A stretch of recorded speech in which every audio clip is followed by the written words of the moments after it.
All right, so we're going to start talking about implicit differentiation. And so everything we've done so far is explicit differentiation, which means that the equation has already been solved for y or f of x. Implicit is when you have to differentiate both sides of the equation with respect to x and then solve. So either what you would see it is like if x is not easy, or sorry, y is not easy to solve for, or some of your specific like circle equations or ellipses where it's really difficult, it's a lot easier to use implicit differentiation.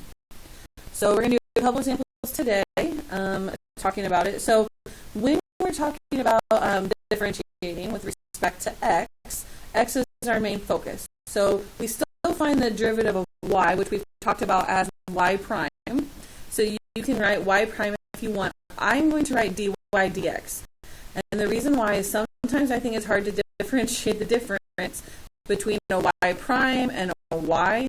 Sometimes I might forget to put the 1 there to make y prime and not just y to the first power. So I'm going to show it as dy dx.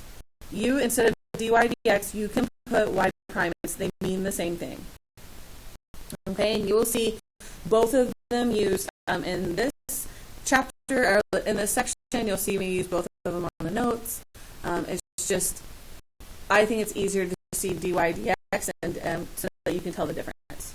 Okay? All right, so we're just going to jump in and do a couple examples. So the first one, find y prime for your x cubed plus y cubed equals 6xy. And then we're going to find the tangent line. So the first thing I do is we got to find the derivative. Okay.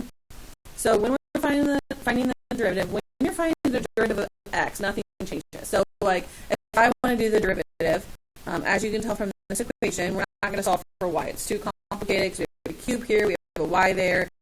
It's not going to work out well. Okay. So if I just go find the derivative of x cubed would be 3x squared.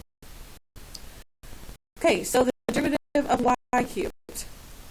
So we're going to do the same kind of power rule. So this would be 3y squared.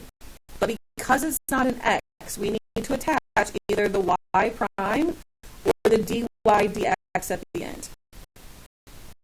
Okay, so for this example, since I use y prime, I'll use it because I think that's what most of you will want to use.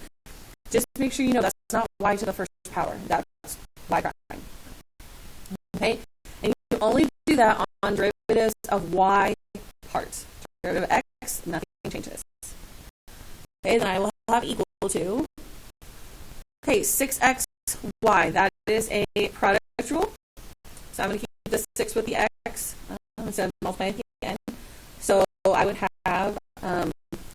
x, so 6x times the derivative of y. So the derivative of y would be 1 y prime plus the derivative of 6x, which would be 6 times y. Okay, so what we're going to do is we found the derivative, but to really find the derivative is you're going to have to solve for y prime or dy dx. So if I make get rid of the parentheses on the right hand side, that will give me 6xy prime plus 6y. Okay, so I want my y primes to be on one side and my parts that don't have y prime to be on the other. Even if they have y, it doesn't matter. Y primes on one side, not y primes on the other.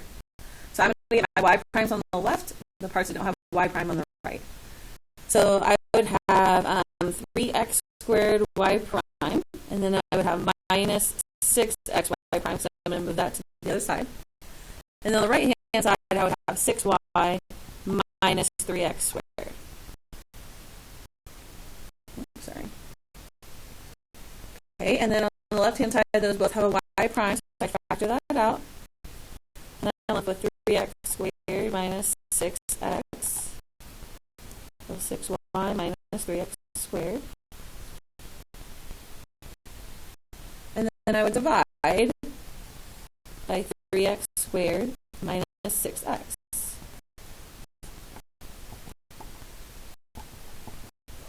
So my derivative, now those are all divisible by 3, so I'm going to divide by 3, so it would be 2y minus x squared over y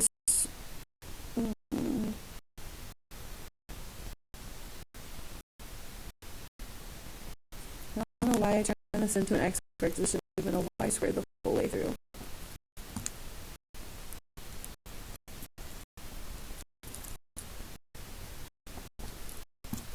Sorry.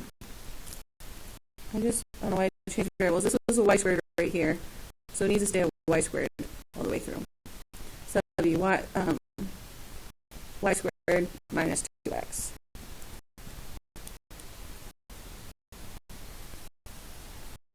Okay, so your answers, your derivatives, are going to have x's and y's on the same side. Okay, so then to find the tangent line, so we'll use the same thing we did before, finding the slope.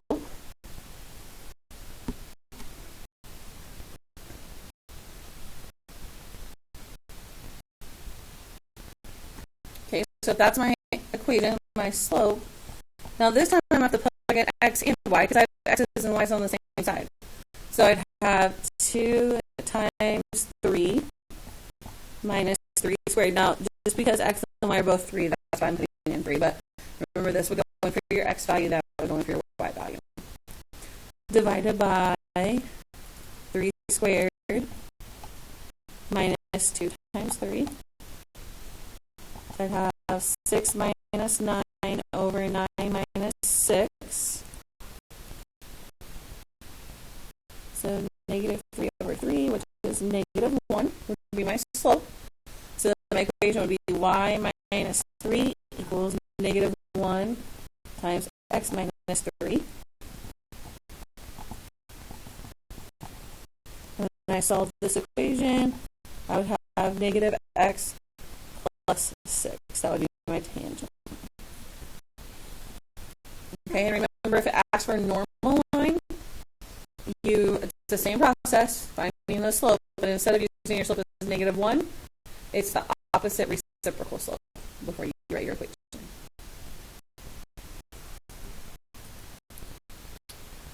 Okay, so that's kind of the first example.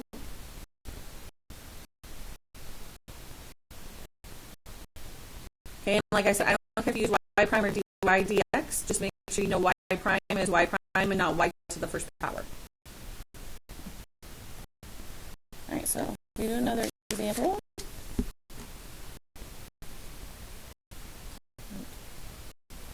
Okay, so if x squared plus y squared equals 25, we're going to find dy dx, then we're going to find the equation of the tangent line.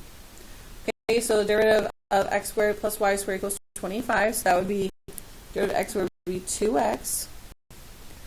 Okay, but when I find the derivative of y squared, since that's a y, we would do 2y, and then you could either put y prime, or this time I'm going to use dy dx.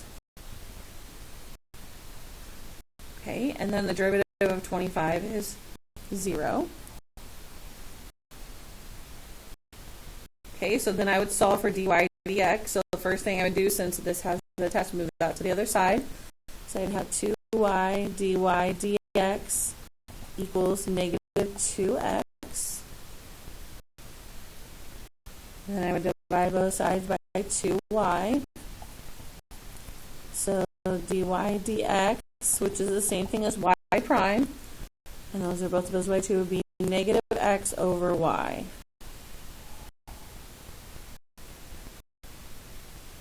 Okay, so that would be my derivative. That's dy dx. Then to find my tangent line, first thing I would do is find slope. So if I put in my x and y, that would be negative 3/4. So then I would have y minus 4 equals negative 3/4 times x minus 3. Y minus 4 equals negative 3/4 x plus 9/4.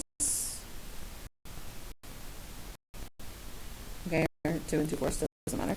And then if I add 4, that'd be negative 3/4 x. So 2 and 4 plus 4 would be 6 and 4. That would be the equation of my tangent line.